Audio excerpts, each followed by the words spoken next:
ಪ್ರಧಾನಿ ಮೋದಿ ನಿವಾಸದಲ್ಲಿ marathon meeting.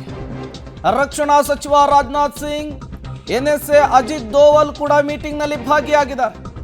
CDS Anil Chauhan ಮೂರು ಸೇನೆಗಳ ಮುಖ್ಯಸ್ಥರ ಜೊತೆಗೆ ಚರ್ಚೆಯನ್ನು ನಡೆಸುತ್ತಿದ್ದಾರೆ. ಕದನ ವಿರಾಮ, ಪಾಕ್ ದಾಳಿಯ ಬಗ್ಗೆ ಸಮಗ್ರ ಮಾಹಿತಿಯನ್ನು ಪಡೆದುಕೊಂಡಿದ್ದಾರೆ ಮೋದಿ. ಮುಂದಿನ ಕಾರ್ಯತಂತ್ರ, ಗಡಿಯಲ್ಲಿ ಎಚ್ಚರಿಕೆಯ ಬಗ್ಗೆ ಮೋದಿ ಸಲಹೆ ಸೂಚನೆಯನ್ನು ಪಾಸ್ ಮಾಡಿದ್ದಾರೆ. ಬ್ಯಾಕ್ ಟು ಬ್ಯಾಕ್ ಮೀಟಿಂಗ್ ನಲ್ಲಿ ಪ್ರಧಾನಿ ನರೇಂದ್ರ ಮೋದಿ ಅವರು ಭಾಗಿಯಾಗ್ತಾ ಇರುವಂತಹದ್ದು. ಅಮೆರಿಕದ ಮಧ್ಯಸ್ಥಿಕೆಯಲ್ಲಿ ಈಗಾಗಲೇ ಕದನ ವಿರಾಮವನ್ನು ಘೋಷಣೆ ಮಾಡಲಾಗಿದೆ. ಕದನ ವಿರಾಮದ ಘೋಷಣೆಯ ನಂತರವೂ ಕೂಡ ಪಾಕಿಸ್ತಾನದಿಂದ ದಾಳಿ ಮುಂದುವರೆದಿದೆ. ಈ ಸಂದರ್ಭದಲ್ಲಿ ಭಾರತ ಹೇಗೆ ಇದನ್ನು ಫೇಸ್ ಮಾಡಬೇಕು, ಅದರ ಜೊತೆಗೇನೆ ಉಗ್ರರನ್ನ ಮಟ್ಟ ಹಾಕುವಂತಹ ನಿಟ್ಟಿನಲ್ಲಿ ಏನೆಲ್ಲ ಕ್ರಮಗಳನ್ನು ತೆಗೆದುಕೊಳ್ಳಬೇಕು, ಮುಖ್ಯವಾಗಿ ಗಡಿ ಭಾಗದಲ್ಲಿ ಏನೆಲ್ಲ ಎಚ್ಚರಿಕೆಯನ್ನು ವಹಿಸಬೇಕು, ದೇಶದಾದ್ಯಂತ ಹೇಗೆ ಕ್ರಮಗಳನ್ನು ತೆಗೆದುಕೊಳ್ಳಬೇಕು, ಎಲ್ಲದರ ಬಗ್ಗೆಯೂ ಕೂಡ ಮಹತ್ವದ ಚರ್ಚೆ ಆಗಿದೆ. ಮೂರು ಸೇನಾ ಮುಖ್ಯಸ್ಥರು, ಅಜಿತ್ ದೋವಲ್, ರಕ್ಷಣಾ ಸಚಿವರು ಕೂಡ ಇದರಲ್ಲಿ ಭಾಗಿಯಾಗಿದ್ರು. ಮತ್ತಷ್ಟು ಡೀಟೇಲ್ ಶಬೀರ್ ಕೊಡ್ತಾರೆ, ನೇರ ಸಂಪರ್ಕದಲ್ಲಿ ಜಾಯಿನ್ ಆಗಿದ್ದಾರೆ. ಶಬೀರ್, ಕದನ ವಿರಾಮದ ಘೋಷಣೆಯ ನಂತರ ಪ್ರಧಾನಿ ನರೇಂದ್ರ ಮೋದಿ ನಿವಾಸದಲ್ಲಿ ನಡೀತಾ ಇರುವಂತಹ ಚರ್ಚೆ ಇದು. ಈ ಚರ್ಚೆಯಲ್ಲಿ ಯಾವೆಲ್ಲ ವಿಚಾರಗಳು ಪ್ರಸ್ತಾಪ ಆಗ್ತಾ ಇದೆ, ಯಾರೆಲ್ಲ ಭಾಗಿಯಾಗಿದ್ದಾರೆ ಅಂತ? ಪ್ರೇಮ್, ನೋಡಿ, ಪ್ರಧಾನಿ ನರೇಂದ್ರ ಮೋದಿ ಅವರ ನೇತೃತ್ವದಲ್ಲಿ ಉನ್ನತ ಮಟ್ಟದ ಸಭೆ ನಡೀತಾ ಇದೆ. ಕದನ ವಿರಾಮ ಉಲ್ಲಂಘನೆಯನ್ನ ಪಾಕಿಸ್ತಾನ ಮಾಡಿದೆ. ಇದರಾದ ಬಳಿಕ ಮುಂದಿನ ಕ್ರಮಗಳು ಹೇಗಿರಬೇಕು, ಭಾರತದ ನಡೆಗಳು ಹೇಗಿರಬೇಕು ಅನ್ನೋದಕ್ಕೆ ಸಂಬಂಧಪಟ್ಟಂತೆ ಪ್ರಧಾನಿ ನರೇಂದ್ರ ಮೋದಿ ಅವರು ಕೂಡ ಈಗ ಸಲಹೆಗಳನ್ನ ಪಡೆದುಕೊಳ್ಳುವಂತ ಕೆಲಸವನ್ನ ಕೂಡ ಮಾಡ್ತಿದ್ದಾರೆ.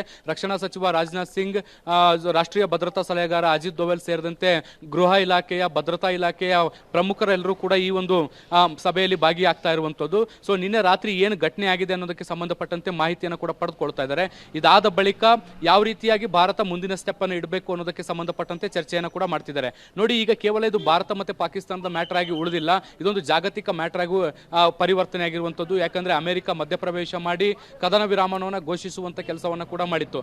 ಅದನ್ನ ಮೀರಿ ಈಗ ಪಾಕಿಸ್ತಾನ ಅದನ್ನ ಉಲ್ಲಂಘಿಸುವಂತ ಕೆಲಸವನ್ನು ಕೂಡ ಮಾಡಿದೆ. ಸೊ ಹೀಗಾಗಿ ಮುಂದಿನ ಹಂತದಲ್ಲಿ ಭಾರತ ಜಾಗತಿಕ ಮಟ್ಟದಲ್ಲಿ ರಾಜತಾಂತ್ರಿಕ ನಡೆಯನ್ನ ಫಾಲೋ ಮಾಡಬೇಕಾ ಅಥವಾ ಮಿಲಿಟರಿ ಕಾರ್ಯಾಚರಣೆಯ ಮೂಲಕವೇ ಉತ್ತರವನ್ನು ಕೊಡಬೇಕಾ ಅನ್ನುವಂಥದ್ರ ಬಗ್ಗೆ ಒಂದು ಸ್ಪಷ್ಟ ನಿಲುವುಗಳನ್ನ ತೆಗೆದುಕೊಳ್ಳುವಂತ ಸಾಧ್ಯತೆಗಳಿದಾವೆ. ಇದರಲ್ಲಿ ಇನ್ನೊಂದು ಪ್ರಮುಖವಾದಂತಹ ಸಂಗತಿ ಏನು ಅಂದ್ರೆ, ಪಾಕಿಸ್ತಾನ ಏನಾದರೂ ದಾಳಿ ಮಾಡಿದ್ರೆ, ಸೀಸ್ ಫೈರ್ ಅನ್ನ ಮಾಡಿದ್ರೆ ಅಥವಾ ಏನು ಶೆಲ್ಲಿಂಗ್ ಅನ್ನ ಏನಾದ್ರು ಮಾಡಿದ್ರೆ ಭಾರತ ಅದಕ್ಕೆ ಪ್ರತಿಕ್ರಿಯಿಸಬೇಕಾ ಅಥವಾ ಬರೀ ಡಿಪೆಂಡ್ ಮಾಡ್ಕೊಳ್ಳುವಂತ ಕೆಲಸವನ್ನ ಮಾತ್ರ ಮಾಡಬೇಕಾ? ಯಾಕೆಂದ್ರೆ ಅಮೆರಿಕದ ಮಧ್ಯಪ್ರವೇಶ ಆಗಿರುವಂತಹ ಹಿನ್ನೆಲೆಯಲ್ಲಿ ನಾವು ಯಾವ ರೀತಿಯಾಗಿ ಬಿಹೇವ್ ಮಾಡಬೇಕು, ನಮ್ಮ ನಡೆಗಳು ಹೇಗಿರಬೇಕು ಅನ್ನುವಂಥದ್ದು ಒಂದು. ಇದ್ರ ಜೊತೆಗೆ ಮುಂದಿನ ಹಂತದಲ್ಲಿ ನಾವು ಅಮೆರಿಕವನ್ನೇ ಮುಂದಿಟ್ಕೊಂಡು ಪಾಕಿಸ್ತಾನವನ್ನ ಹೇಗೆ ಬಗ್ಗಬಡಿಬಹುದು ಅನ್ನೋದಕ್ಕೆ ಸಂಬಂಧಪಟ್ಟಂತೆ ರಾಜತಾಂತ್ರಿಕವಾಗಿಯೂ ಕೂಡ ಒಂದಿಷ್ಟು ಚರ್ಚೆಗಳಾಗುವಂತ ಸಾಧ್ಯತೆಗಳಿದಾವೆ. ಈ ಎಲ್ಲಾ ಚರ್ಚೆಗಳು ಕೂಡ ಬಹಿರಂಗವಾಗಿ ಎಲ್ಲೂ ಬರಲ್ಲ. ಕೆಲವೊಂದಿಷ್ಟು ವಿಚಾರಗಳನ್ನ, ಸುಳಿವುಗಳನ್ನ ಬಿಟ್ಕೊಡುವಂತ ಕೆಲಸವನ್ನ ಮಾತ್ರ ಸರ್ಕಾರ ಮಾಡಿಕೊಡುವಂತ ಸಾಧ್ಯತೆಗಳಿದಾವೆ. ಈ ಮೀಟಿಂಗ್ ಮುಗಿದಾದ ಮೇಲೆ ವಿಸ್ತೃತವಾಗಿ ಈ ಸಭೆಯಲ್ಲಿ ಏನೆಲ್ಲ ಚರ್ಚೆಗಳಾಯ್ತು ಅನ್ನೋದಕ್ಕೆ ಸಂಬಂಧಪಟ್ಟಂತೆ ಒಂದಷ್ಟು ಪ್ರಮುಖ ಸಂಗತಿಗಳು ಹೊರಬರುವಂತ ಸಾಧ್ಯತೆಗಳಿದಾವೆ. ಪ್ರೇಮ್, ಶಬೀರ್, ಒಂದು ಕಡೆ ಕದನ ವಿರಾಮ ಘೋಷಣೆ ಆಗಿದೆ, ಮತ್ತೊಂದು ಕಡೆ ಭಾರತದ ಸರ್ಕಾರದಿಂದ ಸಾಲು ಸಾಲು ಸಭೆಗಳಾಗ್ತಾ ಇದೆ. ಇದರ ನಡುವೆ ಗಡಿಯಲ್ಲಿ ಸದ್ಯಕ್ಕೆ ಪರಿಸ್ಥಿತಿ ಹೇಗಿದೆ? ನೀವು ಇರುವಂತಹ ಜಾಗದಲ್ಲಿ ಏನೆಲ್ಲ ಕ್ರಮಗಳನ್ನು ತೆಗೆದುಕೊಳ್ತಾ ಇದೆ ಸೇನೆ ಅಂತ ಹೇಳಿ? ಪ್ರೇಮ್, ನೋಡಿ, ಈಗ ನಾನು ಬಾರಾಮುಲ್ಲಾದಲ್ಲಿದ್ದೀನಿ. ನಿರಂತರವಾಗಿ ಬಾರಾಮುಲ್ಲಾದಿಂದ ಮತ್ತೆ ಉರಿ ಪ್ರದೇಶಗಳಿಂದ ನಾವು ವರದಿಯನ್ನು ಮಾಡುವಂಥ ಕೆಲಸವನ್ನು ಕೂಡ ಮಾಡ್ತಿದ್ದೀವಿ. ಇವತ್ತು ಕೂಡ ಬಾರಾಮುಲ್ಲಾ ಮತ್ತು ಉರಿಗೆ ಕನೆಕ್ಟ್ ಮಾಡುವಂತಹ ಒಂದು ಪ್ರಮುಖವಾದಂತಹ ಹೆದ್ದಾರಿಯಲ್ಲಿದ್ದೀನಿ. ಇಲ್ಲಿನ ದೃಶ್ಯಗಳನ್ನು ಒಮ್ಮೆ ತೋರಿಸ್ತೀನಿ. ಅದಾದ ಬಳಿಕ ಇಲ್ಲಿ ಏನು ಈ ಘಟನೆ ನಡೀತಾ ಇದೆ ಅನ್ನುವಂಥದ್ದನ್ನು ಕೂಡ ನಿಮಗೆ ವಿವರಿಸುವಂಥ ಕೆಲಸವನ್ನು ಮಾಡ್ತಿದ್ದೀನಿ. ಬಾರಾಮುಲ್ಲಾದಿಂದ ಉರಿಗೆ ಕನೆಕ್ಟ್ ಆಗುವಂಥ ರಸ್ತೆ ಸಂಪೂರ್ಣವಾಗಿ ಜಾಮ್ ಆಗಿದೆ. ಕಿಲೋಮೀಟರ್ ಗಟ್ಟಲೆ ಉದ್ದದಲ್ಲಿ ಜಾಮ್ ಆಗಿರುವಂಥದ್ದು. ಇದಕ್ಕೆ ಮುಖ್ಯವಾದಂಥ ಕಾರಣ ಏನು ಅಂದರೆ, ನಿನ್ನೆ ಆದಂಥ ಘಟನೆ. ಪಾಕಿಸ್ತಾನ ಮತ್ತು ಅಮೆರಿಕದ ನಡುವೆ, ಪಾಕಿಸ್ತಾನ ಮತ್ತು ಭಾರತದ ನಡುವೆ ಅಮೆರಿಕ ಮಾತುಕತೆಯನ್ನು ನಡೆಸಿ ಒಪ್ಪಂದವನ್ನು ಮಾಡಿ ಯುದ್ಧ ವಿರಾಮವನ್ನು ಘೋಷಿಸುವಂಥ ಕೆಲಸವನ್ನು ಮಾಡಿತ್ತು. ಈ ಒಂದು ಸುದ್ದಿ ಹೊರ ಬರ್ತಾ ಇದ್ದಂತೆ ಗಡಿ ಭಾಗಗಳಲ್ಲಿರುವಂತಹ ಜನರು, ಅದರಲ್ಲೂ ಕೂಡ ಉರಿ ಭಾಗದ ಯಾವುದು ಅಫೆಕ್ಟೆಡ್ ಏರಿಯಾ ಇದೆಯಲ್ಲ, ಈ ಶೆಲ್ ದಾಳಿಗಳಿಗೆ ಒಳಗಾಗ್ತಿದೆಯಲ್ಲ ಏರಿಯಾ, ಆ ಏರಿಯಾಗಳಿಂದ ಕಳೆದ 2-3 ದಿನಗಳಿಂದಲೂ ಕೂಡ ಜನರು ಆ ಪ್ರದೇಶವನ್ನು ಖಾಲಿ ಮಾಡಿ ಸುತ್ತಮುತ್ತಲಿನ ಸಂಬಂಧಿಕರ ಮನೆಗೆ, ಬಾರಾಮುಲ್ಲಕ್ಕೆ ಮತ್ತು ಕೆಲವು ಸರ್ಕಾರಿ ಆಶ್ರಯ ತಾಣಗಳಿಗೆ ಹೋಗಿದ್ರು.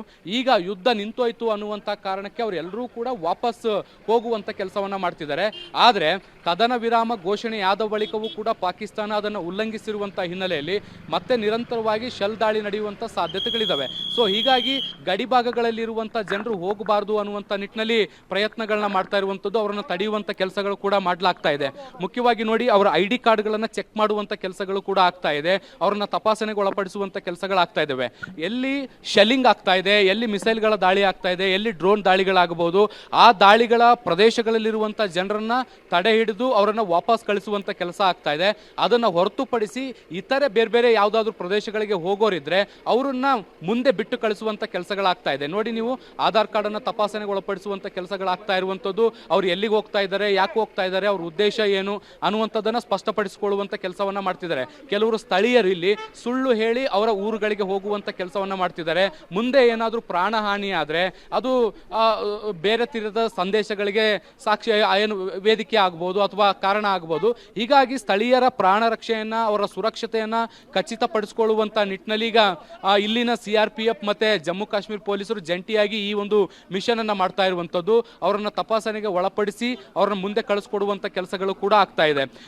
ಈಗ ಮುಖ್ಯವಾಗಿ ನೋಡಿ, ಈ ಇಲ್ಲಿನ ಒಂದಿಷ್ಟು ಭದ್ರತಾ ಪಡೆಗಳನ್ನ ಮಾತನಾಡಿಸುವಂಥ ಕೆಲಸವನ್ನ ಕೂಡ ನಾನು ಮಾಡ್ತಾ ಇದ್ದೆ. ಅವರು ಒಂದಿಷ್ಟು ಮಾಹಿತಿಯನ್ನು ನನ್ನ ಜೊತೆಗೆ ಹಂಚ್ಕೊಳ್ತಾ ಇದ್ರು.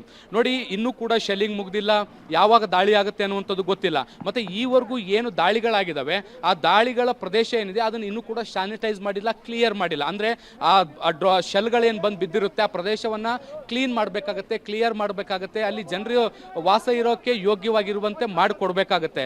ಯಾಕಂದ್ರೆ ಬಂದು ಬಿದ್ದಿರುವಂತಹ ಯಾವುದೇ ಅಸ್ತ್ರ ಯಾವಾಗ ಮತ್ತೆ ಅದು ರಿಯಾಕ್ಟ್ ಮಾಡುತ್ತೆ ಅನ್ನುವಂಥದ್ದು ಸ್ಪಷ್ಟವಾಗಿ ಗೊತ್ತಿರಲ್ಲ. ಸೊ ಹಾಗಾಗಿ ಆ ಪ್ರದೇಶವನ್ನು ಸ್ವಚ್ಛಗೊಳಿಸಿ ಕ್ಲಿಯರ್ ಮಾಡಿ ಜನವಸತಿಗೆ ಬಳಕೆಗೆ ಸಿದ್ಧವಾಗಿರುವಂತೆ ಮಾಡಿ ಕೊಡೋ ತನಕನೂ ಕೂಡ ನೀವು ಅಲ್ಲಿ ಹೋಗಬಾರ್ದು ಅನ್ನುವಂಥ ನಿಟ್ಟಿನಲ್ಲಿ ಮನವಿಯನ್ನ ಮಾಡ್ಕೊಳ್ತಾ ಇದ್ದಾರೆ. ಆದರೆ ಕದನ ವಿರಾಮ ಏನು ಘೋಷಣೆ ಆದ ಬಳಿಕ ನಾವು ಮತ್ತೆ ಬೇರೆ ಬೇರೆಯವ್ರ ಮನೆಯಲ್ಲಿ ಯಾಕಿರಬೇಕು ಅಥವಾ ಸರ್ಕಾರದ ಆಶ್ರಯದಲ್ಲಿ ಯಾಕಿರಬೇಕು, ನಾವು ಮನೆಗಳಿಗೆ ಹೋಗಿ ನಮ್ಮ ಮನೆಗಳನ್ನ ಸ್ವಚ್ಛ ಮಾಡಿಕೊಂಡು ನಾವು ಅಲ್ಲೇ ಮತ್ತೆ ಇರಲಿಕ್ಕೆ ಪ್ರಯತ್ನ ಮಾಡ್ತೀವಿ ಅನ್ನುವಂಥ ನಿಟ್ಟಿನಲ್ಲಿ ಜನರು ಆ ಕಡೆ ಹೋಗ್ತಿದ್ದಾರೆ.